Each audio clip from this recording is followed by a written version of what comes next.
Hola, buenas noches. Mi nombre es Joscar León. En esta oportunidad vamos a conversar sobre los mercados, su definición, tipos de mercado, importancia de la participación de empresas en mercados nacionales e internacionales, comercio internacional, sus implicaciones, tratados y acuerdos internacionales y la participación de Venezuela en ello. Es importante destacar que los primeros mercados de la historia funcionaban mediante el trueque. Tras la aparición del dinero se empezaron a desarrollar códigos de comercio que en última instancia dieron las modernas empresas nacionales e internacionales que conocemos hoy en día. Dicho esto, es importante que iniciemos con el concepto de mercado desde el punto de vista económico, que es lo que a nosotros nos interesa, que son un conjunto de transacciones o acuerdos de intercambio de bienes o servicios entre individuos o asociaciones de individuos. Los mercados nos hacen referencia directa al lucro o a las empresas, sino simplemente a un acuerdo mutuo entre el marco de las transacciones. Esta puede tener como partícipe individuos, empresas, cooperativas, ONG, entre otros. También podemos describir que los mercados se pueden realizar en el ambiente social o virtual, dependiendo de las condiciones del intercambio. En otras palabras, podríamos decir, se puede interpretar según las organizaciones. Tenemos que existen distintos tipos de mercados. Entre la distancia, las clases de mercado las podemos distinguir, mercados por menor o minoritario, mercados por mayor o distribuidores grandes, los mercados web, los mercados de productos intermedios, de materia prima y los mercados de acciones.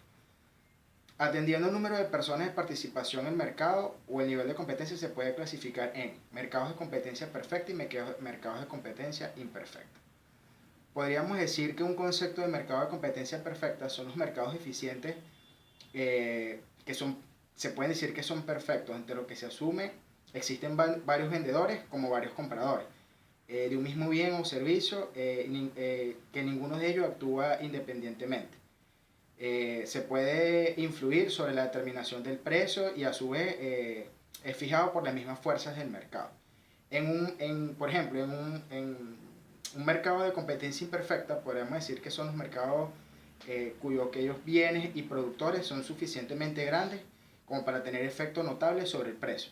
Existen varios modelos de este tipo de mercado de competencia imperfecta donde normalmente hay un monopolio de diversos modelos de estos tipos de mercado, donde el que tiene mayor parte del mercado es el que normalmente tiene más influencia sobre el precio del bien o servicio que se esté desarrollando como tal.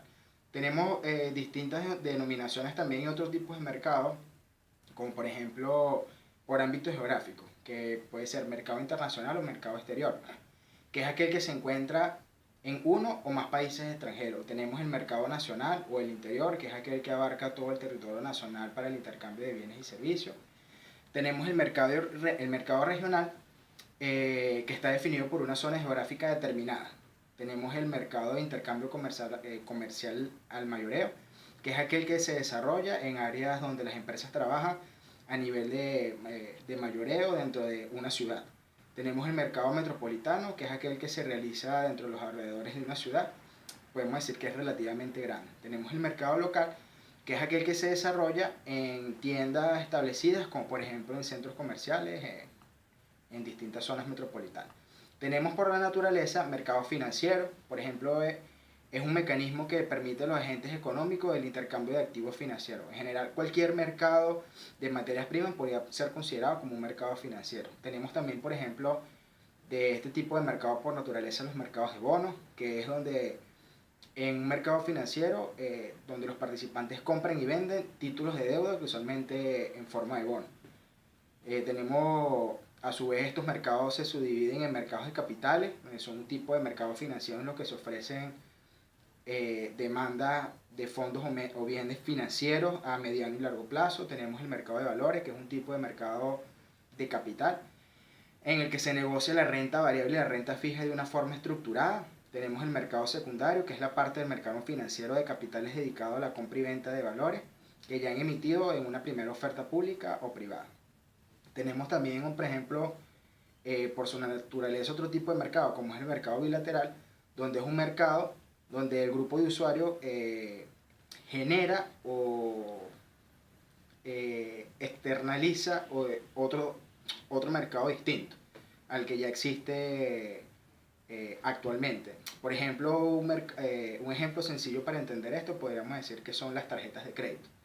Mercado cautivo es el mercado que se denomina donde existen barreras de entrada que impiden la competencia. Tenemos el mercado gris, que es un término en inglés que se utiliza al mercado, lo cual utiliza canales de distribución diferentes a los que son autorizados por los fabricantes o el productor. Pero este se puede interpretar como si fuera el mercado negro, pero son bien distintos. Porque en este mercado gris no hay acciones ilegales como tal. Tenemos el mercado libre, donde el sistema de precios de los bienes o servicios es acordado por consentimiento entre el vendedor y el consumidor.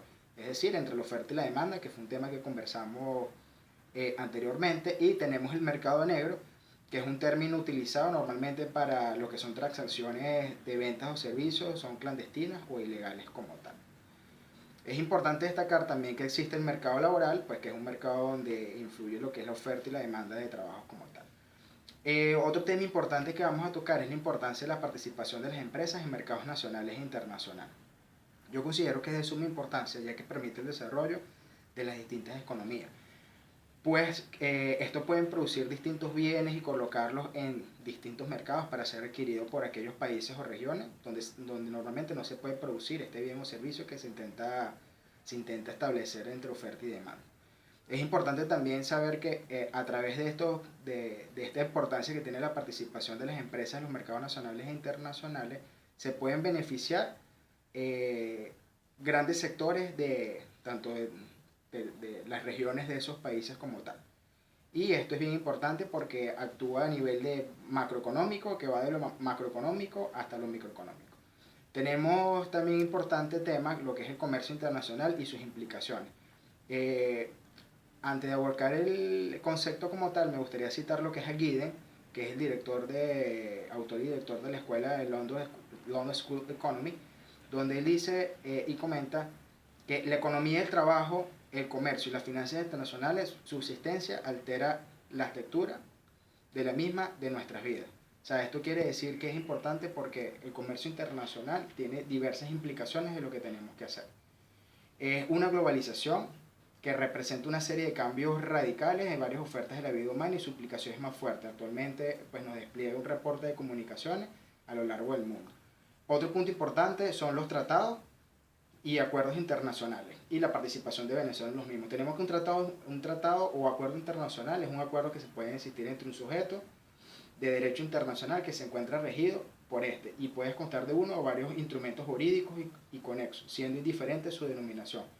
Tenemos que es importante destacar que normalmente tales acuerdos se realizan entre estados y que puede celebrarse entre estados y organizaciones internacionales.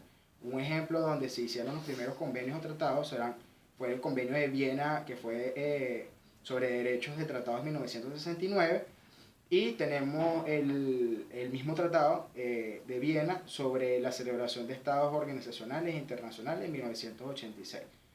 Existen también los tratados y los convenios, tienen normalmente la misma connotación. Y es importante mencionar que en este tipo de acuerdos, tratados o convenios internacionales, Venezuela ha tenido su participación, como por ejemplo Acuerdo de la Cooperación Energética entre Venezuela y Haití, Convenio de Viena sobre relaciones consulares, Convención sobre la eliminación de todas las formas de discriminación contra la mujer, entre otros. Sin embargo, para mí es importante destacar que bueno, muchos de estos convenios o tratados pues, no se han respetado en su totalidad por lo que es por nuestro país. Me parece que este es un tema muy interesante que hemos desarrollado. Muchas gracias.